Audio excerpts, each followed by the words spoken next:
Okay, guys, we are back today with the Coach Track podcast. And today we have an amazing opportunity to speak to the fantastic Katrena Friel about her life story, about how she got into coaching. I can't wait to tap into her valuable experience, but more than that, Katrena, a pleasure to meet you. I'd love to know, a little bit more about you, a little bit more about how you got into this space, and then we can have a deep dive into some of those questions that everyone wants to find out. Yeah, absolutely. Thanks for having me, guys. It's been awesome. It's awesome so far. Hello from Sydney, Australia. Wow, amazing. And me and Dan are based in the UK, and that's a great start. It's amazing how you can work online and build these relationships with people, halfway across the world. So. It's incredible. Yeah. So how did you get into this space? What was the real inspiration? Well, my last job, I was starting to have a little look-see around, and weirdly enough, and I don't want to sort of make you feel bad or anything, but I had this really bad, like a terrible pain in my stomach. And I said to my friend at work, oh, look, I've got to go to the doctor. And so I tottled down to the doctor, and I think it's just a given they do a pregnancy test. And it was so random. And she goes, you're pregnant, out of the blue, and hadn't even thought of it before. And I had never wanted children in my life. And I'd known that since I was 16. So I knew I was a career girl. That was my future as far as I was concerned. Anyway, fast forward through the next 10 weeks, and I ended up having a miscarriage. And just within that moment, I was probably in a very weak state emotionally. And I saw this ad in the paper. And in those days, I don't know if you remember, but everything was black and white back in those days, 30 odd years ago. And this ad was full color, and it felt like my name was written on it. You apply for this job as a coach, as an executive coach. So I applied, and long and the short of it is that I ended up getting ripped off $30,000, which for me in those days was a lot of money. And my husband puts it down to the fact that I just had the miscarriage, and I was sort of not in my right frame of mind. I wasn't using my intuition correctly. In fact, when you meet the guy, he was a complete idiot, and I knew it from the start. But for some reason, I just wanted to change. I wanted to leave the corporate world. I wanted to be a coach. They said all the right things in the ad, and boom, off I went. Me and all these other people that had signed up were all looking at each other after a little while going, dear, is this what we think it is? And we're like, oh God, we've been scammed. They've got absolutely nothing. And the reason I now do what I do is because of that situation. So now what I do is it's all about value. It's all about value stacking. And when people see what I value stack within the program and what they pay one price for, they're blown away. And in fact, that's one of my kind of objections, is that it's too good to be true, because there's just so much value stacking there. So in a way, everything that happens to you, there's a story to be had. And as a coach, every story becomes a learning opportunity for your clients. So I'm no exception to that. So transitioning from a corporate executive to my own business, and there was a learning there, because it's hard to transition, but I seem to be forced into it. It just happened overnight. And the other lesson from the scam was that I had this incredible experience with my my solicitor. I wanted to go to court. I wanted to go and claim the money. And I was very, very adamant about that. And my solicitor said to me, can I ask you just one question? And I said, yeah, sure. He goes, well, did you learn a $30,000 lesson? And within that one moment in time, my whole body, like in the Matrix, just went completely changed. And I realized I had a $30,000 lesson. In fact, that lesson has stayed with me over these last 30 years of doing it. And the lesson is that I had everything I needed inside of myself. I didn't need this wanker. I didn't need this idiot. Why was I following along? Like, he had nothing. I had everything that I needed. And so the rest is history. And that's my little story. I've just sort of combined a couple of stories in there for you, just because we don't have a heap of time. So hopefully that's amazing. $30,000 lesson. I think there's so much you can pick up from that. And I think that's a real great take home for this subject that we're going to talk about today. Building it. You come under this impression that you think you're going to build it, put a website out, and people are going to come. But also, there are so many charlatans in this business, so many false prophets, isn't there? Yeah. Yeah. It's And sad. me and Dan worked out, that there's 50,000 new ICF coaches every year that have this great qualification go in there. 86% of them will quit or fail in their first year because of that same thing. And there's so much that you can learn from that lesson, isn't there? So much that you can learn about, actually, I could do it myself. I had the skills, I had the knowledge, I had the, and Well, I that's had an people amazing story. skills. He didn't have people skills. So I was ahead of the game just with people skills. I could relate to anybody. And I think where I learnt that from was being in the bars. When I used to first left school and I was working in a pub, and I went on to work in lots and lots of different pubs back when I was sort of 18, 19, 20 or so. And what I learnt there was how to deal with just about anybody. And that was a great skill that I took right through, that I still use to this day. I'm able to, understand people and what makes them tick very, very quickly. And I reckon that comes from the bars. I really do. Yeah. For me, like, you can't lead others down a path if you haven't walked it yourself. And I think that leads so well into things like working into bars and pubs, those interactions, those experiences that you have.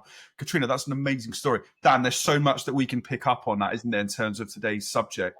I think a good place to start is why do so many coaches fail in your experience? Why do so many coaches fall into this coach trap? Katrena, Dan, I think that'd be a great discussion for you guys. I think often it's like it's a lack of patience, because it's so easy to kind of make up results, get paid retweets, all of this stuff, but it's not sustainable. So there's so many, as you said, so many charlatans. You've got to pick a path, and a lot of people pick the wrong path and end up crashing and burning because they weren't patient at the start, because it takes a long time to build a great thing, obviously. So yeah, I think that's definitely a big lesson there. Yeah. Your thoughts, I would say what I've seen with women particularly is they can't stand being alone, and they've been in these teams in corporate for a long time. So they come out of business and they end up jumping in with each other, and there's no profit in that. They're much better off standing on their own 2 feet, being a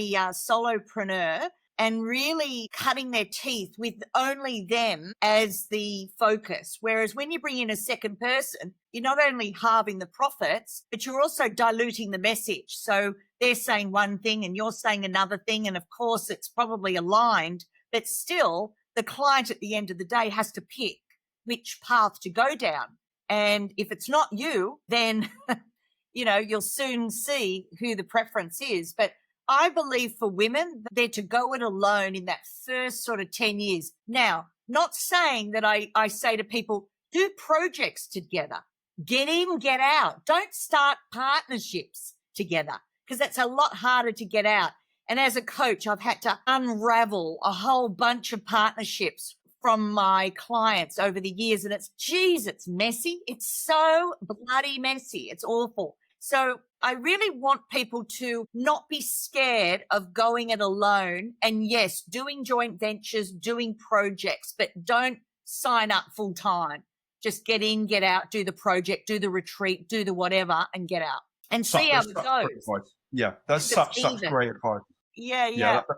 That's amazing. There's one thing that I picked up on. I love your message, and I love the way that you project it. This energy is amazing. The one thing that I really picked up on was this business witches, and I've spoke to people about that before, by the way, and I've noticed that there is something in that now. Something's growing in with that word, isn't it, in particular? I think I spoke to 3 or 4 coaches in the last 6 months that are like coming into this witches idea. Really interesting. I actually live in the part of the UK where I live in Essex is really famous for witches, so which makes me laugh, a lot. Tell me a little bit more about that. Where did the idea come from? Because for me, if me and Dan are going to look at that, that's a niche down. Dan, would you agree that that's going down a certain angle? But Katrena, I'd love to know a little bit more about where that come from. Well, my business is the original business that I've been operating for is called Becoming the Expert.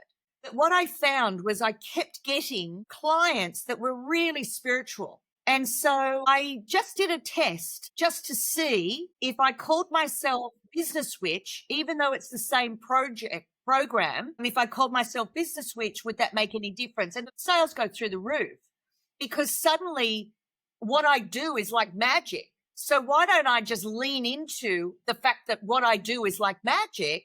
And, there's no harm in sort of leaning into business witch. If you have a look at the stats on witch talk and how witchcraft and the practice of witch, anything to do with sort of the spiritual side of it, feminism, all that is all women and witches and everyone stepping into their own power. That's what we want for women. That's where it's heading. And men have to meet us there now. So we're asking men to meet us there at our own power rather than what the history has shown us to be over the years. So I just thought I'd do a test. And that's what business is just running tests and running experiments. And so I experimented and it just took off. And so I thought, well, I'll keep becoming the expert because that's for my normal people, and then keep business witch and just reveal which brand is best for the client that reaches out, or however they find me. It doesn't really matter.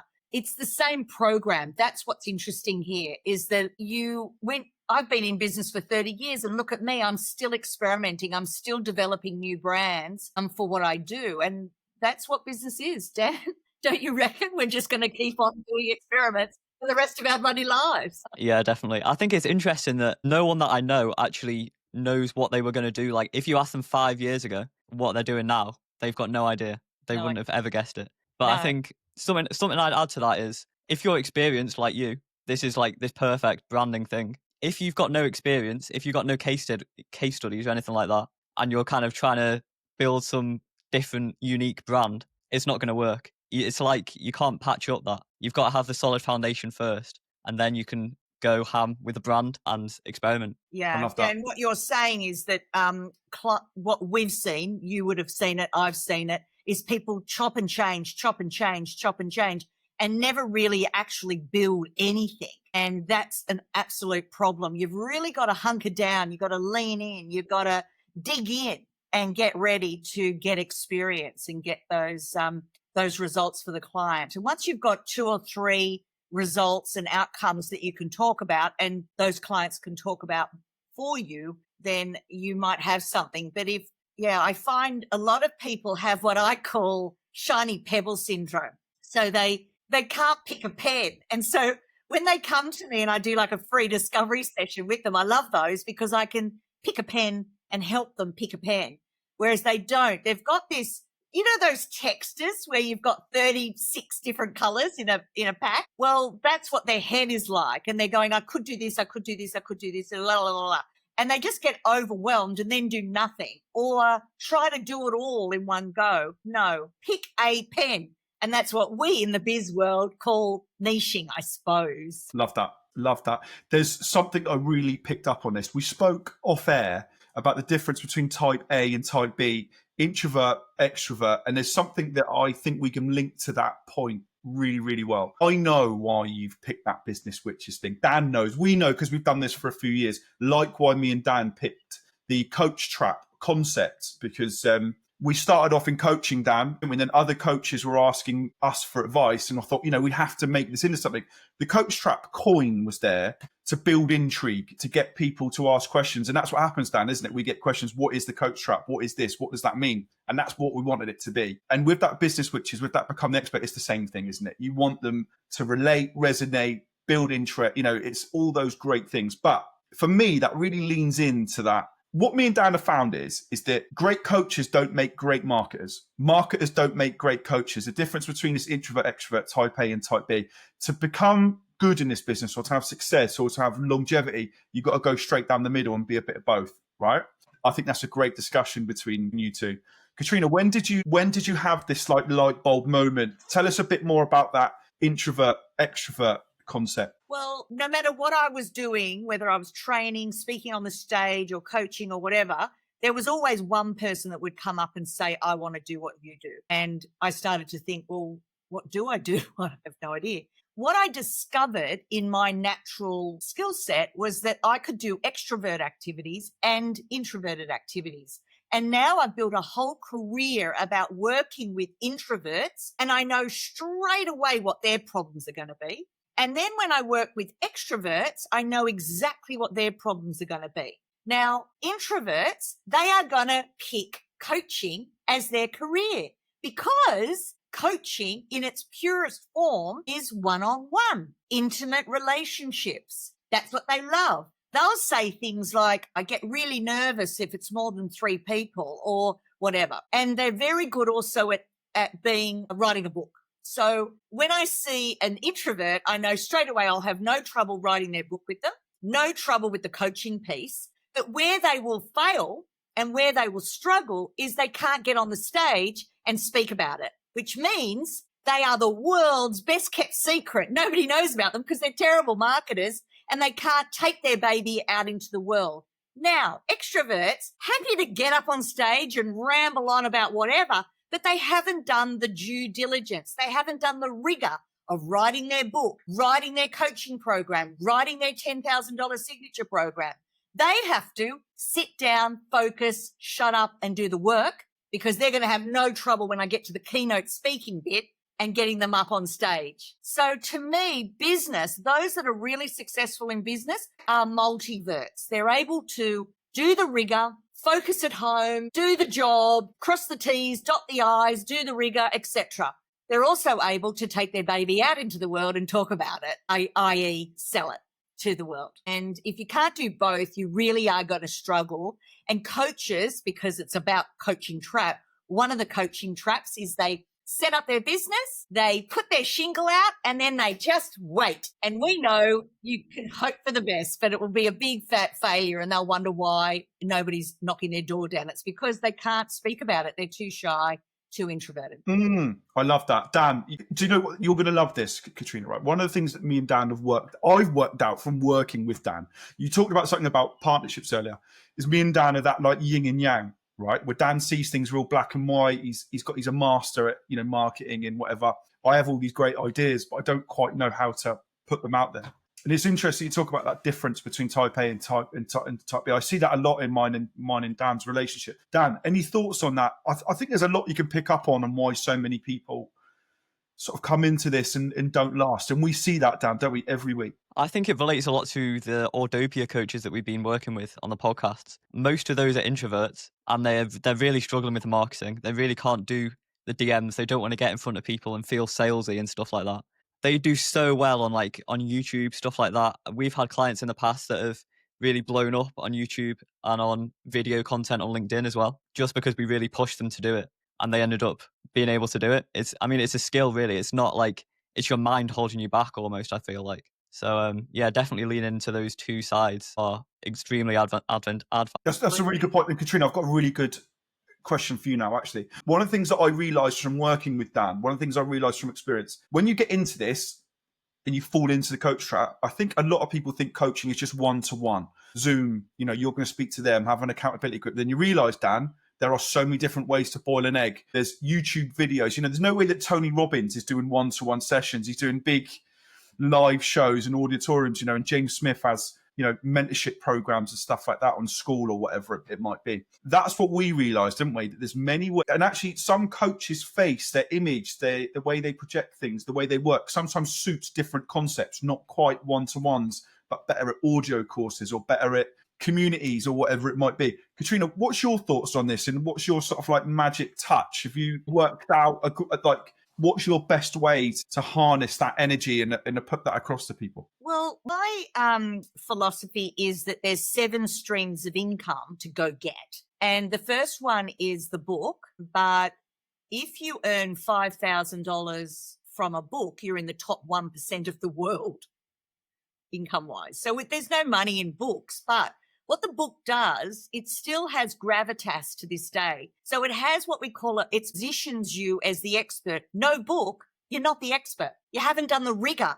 You haven't decided who am I and what do I stand for. Go write that down. And then from there, with the book, you can actually there's a year's worth of social media in there. And every chapter is a YouTube post. And every chapter and every subchapter is a blog and so on and so forth. So if you just write the book, I tell you what, there's a lot you can repurpose within that. So that's a revenue stream number 1. Next one is speaking. So when you stand up and speak as like a keynote speaker or like a TED talk, what happens is you get all the leads you could possibly imagine. Whereas because in that one moment, you are important in their lives and they're learning from you. Whereas the rest of the time, the minute you leave that situation, they've forgotten all about you. They go back to their normal lives. So you've got to speak. And I do podcasts as well as speaking on stage. Now, you could argue, I think it's about 50-50 where I get my leads from, but it doesn't really matter as long as you're speaking. And I don't even call it speaking. It's educating. And the book will open the doors and the speaking will make you a star. And so you've got to be speaking. They're the first two. And so I use those two, the book and the speaking, as my sales and marketing strategy, essentially in a nutshell. And that's what I teach. From there, you create a signature program that could be $5,000, $10,000, $20,000. How many of those do you need to sell in a year to double the income that you were earning in your JOB? So think about that. And you don't need a lot. That's what I love about it. Signature programs, high ticketed items are the way to go in my view, because it's just as hard to manage 100 people that paid you $27 as it is to manage 20 people that paid you 20,000. So to me, and it's just as easy to sell that as it is, the $27 people actually are more trouble than they're worth. They want everything for free. They want all your time and energy, and there's just not a lot in it, in my view. So that's the third revenue stream. Now we go into coaching and mentoring. That's the fourth and the fifth revenue stream. And then we go into facilitating and consulting. That's the sixth and the seventh income stream. So what I do is I create an entire personal brand around that with those 7 streams of income within it. And, they can just get on with it. We build that all within like 90 days. So it is just like magic. I love that. I learned a lot just listening to that. I was dialed in. Dan, anything you want to add to that? Because obviously we talked a little bit before we come on about AI in coaching and ways to integrate that. Dan, you got any more ideas for that? Anything that you would add? I would personally say don't use AI to make these posts. I mean, obviously you can do it in 90 days when you're not even using AI. You're doing all of the work yourself. And like you said, repurposing as well. The book is amazing for that. Even emails and stuff. You can get so many LinkedIn posts, so many tweets out of that. One thing I did pick up on is you said job as JOB. What's that? I'm being facetious when I say JOB. I'm saying it's a job. You're leaving your corporate job. Everyone wants to, 75% of people want to leave their corporate jobs. So the easy next step is to become an expert in your field of excellence. And so that's what I exist for. I try to capture them at that time before they leave, because I want to run a dual strategy with them where they stay in their JOB, stay in their job, let that fund you while we build this in the background as a side hustle, we would call it, so that you're not under any financial stress. The problem is all these self-help personal development people go, oh my God, believe in yourself. Just jump off the cliff and build the parachute on your way down. Please do not do that. It'll put you under a lot of stress. You'll end up having to take whatever money you can from people that you don't want to work with, and you'll end up in a misery bucket, I promise you, within 6 months. Don't do that. I say run a dual strategy. Keep your job, build it, run a dual strategy, and then when the business has proved itself to you, you can then start to think about an exit strategy and what's appropriate for your ecology. You have a mortgage, you have kids in school, you have cars to pay for. I mean, there's stuff that you need to be very, very careful of. And then in this day and age, we're coming into the so-called, the next sort of recession phase of our existence, and we don't know what's coming. So be sensible. I'm a low risk type of gal. I've already lost my money right up front. And what I want to do is get them at that stage where they haven't left their job, which means they haven't wasted $75,000 and they haven't wasted 5 years of their life yet. When I get them at that stage, they appreciate me because they know the pain they've just been through in the last 5 years. And I do get them, the ones that haven't left and the ones that have done 5 years. These ones don't know what they don't know. They have never experienced it. So they think when they work with me, it's just, it's like this all the time for them. Whereas the other people have been burnt, they've wasted time, they've wasted money. They've been with these coaches and this mastermind group, and everyone took their money, but no one delivered anything. And so I believe in a done for you model because they don't know what they don't know. Why do you make them build it? I don't understand. So I do it all for them. I build it all. So that all just gets done rather than, stuffing around trying to watch 100 different videos on how to build a website. I mean, God, how awful. Yeah, that's amazing. We've got something in common, the creating of the net to catch the fish, I would say. And it's interesting actually how you've been really clear in the sort of person that you're looking for. Me and Dan are as well, but by the way, we have a certain criteria for types that we either cold DM or we're looking to aim posts at, for example. Dan, anything you'd want to add to that? Because obviously we are really clear, aren't we, in the sort of type that we want to work with, the sort of person that we want it to resonate with. And any tips for anyone watching this, Dan, or listening, take homes that they can try out? Yeah, I love that. I think it really forces you as well to be efficient as well with your business and what you're putting your time into. I think everyone's got to niche down at some point. Because if you don't know who you're targeting, then who you're targeting definitely doesn't know that you're targeting them. So you've got to really be clear on that. It's like trying to catch water with a sieve instead of a cup. Do you know what I mean? So yeah, I think that's really good advice. Yeah, there's really good advice. Katrena, I can tell you our sweet spot if you want, what we aim for. And then, we might have some common ground in this. What me and Dan aim for is the coaches that have maybe been out there for 6 months to a year. And you can see that they've done like we've talked about here, build it and they will come. They put up their website, they put these Canva posts up of a mountain with a quote or whatever, right? And then they realize actually it doesn't. That's it. So me and Dan noticed this a lot. And I'll be honest, that was me. So when I left this job and I thought, I already had clients through word of mouth. Then I realized this is incredibly hard to actually attract people in the right way. And me and Dan noticed those mistakes, hone our posts at them, or cold DM or our lead magnets or whatever. And it's really interesting that you say, and I think you only get that from experience. Yeah. Have you got any other tips, any other... Call that corralling. So when I look at my client's avatar, ideal person, we do a lot of work on this. We spend time really digging in to what they look like. I can see mine walking towards me. Like I know what they're going to say. I know their concerns, their issues. I know everything. And the minute they start to talk, I know there's my avatar. And they're everywhere. But before they left, are hard to corral. There's no corralling them. They could be anywhere. Whereas you guys have got what I call a great corral. You can see anyone that calls themselves a coach, they're in your corral. Like there they are. They're easy to Google. They're easy to LinkedIn search. They're easy. They're everywhere. They're just simply everywhere. I mean, there is thousands and tens of thousands and hundreds of thousands of coaches I've seen over the last 30 years. I've seen that industry boom. And everyone has sold them coaching courses. But what I find offensive is nobody taught them the business of coaching. They taught them how to coach in their 10-day course or their 12-month course or whatever it is. And they came out going, great, I can coach, but do they know how to run a business? And that's what we're all, Daniel's here for, you're here for, I'm here for, is to give them the other side going, you've got great skills, you can definitely coach, well done you, but you can't sign up a client, you can't sell, you can't market.